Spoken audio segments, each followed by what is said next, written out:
Mr. Chairman, introducing Daniel Gotcha. Thank you, Mr. Gotcha. Good morning. Good morning. This is the filler. In 8 of the last 10 years, claims have exceeded provisions from natural disasters, amounting to over $1 billion in losses. As natural disasters increase in frequency and severity, do you consider it viable in the long term to continually raise premiums or alternatively not offer insurance to vulnerable areas? Or will we, the shareholders, continue to wear the losses? Do you want to answer it? I'm not sure I understand it. I'm not sure I understand the question. Can we perhaps ask for that again? I'm not sure that we fully understand. I'm right next to you. In 8 of the last 10 years, claims have exceeded provisions for natural disasters, amounting to over $1 billion in losses. Last year being the worst, over $500 million, which Mr. Wilkins alluded to. As natural disasters increase in frequency and severity, do you consider it a viable long-term solution to continually raise premiums, or will you not offer insurance in certain areas? Right. Or do we wear the losses? Thank you. I think that it's a very good question around what's happened from a perils perspective over the last few years, and we have seen a number of perils. Part of the effect of those perils is the urban concentration that we're now seeing, with over 75% of the Australian population living within 50 kilometres of the eastern seaboard. So when an event hits, it is going to be more costly today than it has been in the past. So that's one part of it. The second thing, in terms of premiums, we actually believe that a premium is a risk signal. It is sending a signal to our policyholders around the risk that they are taking. So for those who do choose to live in a more risk-prone area, we do tend to charge more in that region. Having said that, the influence is really more around what we see coming through from our claims cost rather than anything else. So I think that what we always see is a combination of effects. What we did see in the 2015 financial year, and we've been quite clear about that, is a perils bill that was much higher than we expected. Clearly we didn't charge for that. Because they are a random walk, that doesn't mean that we're going to increase our premiums across the board to cover that, because we likewise have good years where it goes the other way. What we will do, though, is we'll continue to try to charge what we believe is the appropriate price for the risk that is being presented. You've had 2 good years in 10. Well, I think when you look at the way in which an insurance cycle works from a perils perspective, you need to take a much longer term view than purely 10. And I think the insurance industry has been around for well over 300 years, and on that basis, it's got it more right than wrong. Given the impacts climate change is clearly having on IAG's profitability, why is it that climate change is not mentioned at all in the 2015 annual report and only once in the 2015 annual review?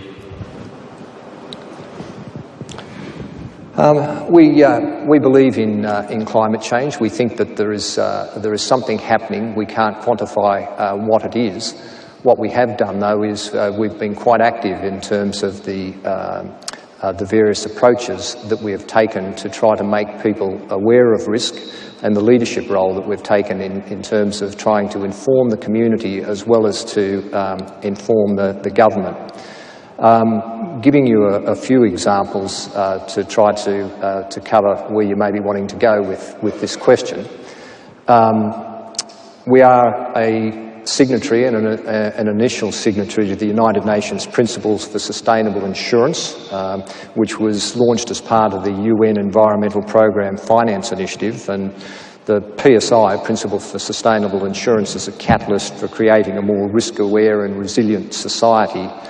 One of our executive team, Leona Murphy, is actually co-chairman of that initiative, and we're looking to deliver outcomes that help communities better prepare for and respond to risks, protect the environment and sustain economies. That's a stated part of the charter that we have.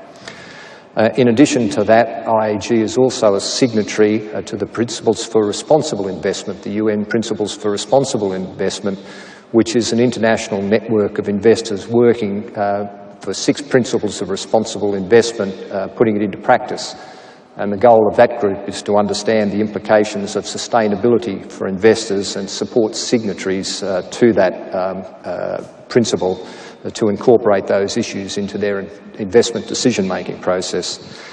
And finally, and I mentioned it in my address, we were the driving force behind the establishment of the Australian Business Roundtable for Disaster Resilience and Sustainable Communities, which received the Sasakawa Award.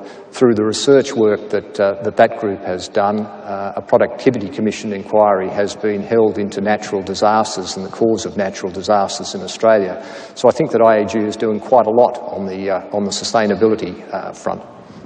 Just not mentioning it in your annual report, though. Well, we mentioned a number of those initiatives that I talked about in the annual report. One more question, if I may. One more. Given what you've just stated, Mr Wilkins, is IAG still invested in coal mines? And do they still underwrite coal mining projects?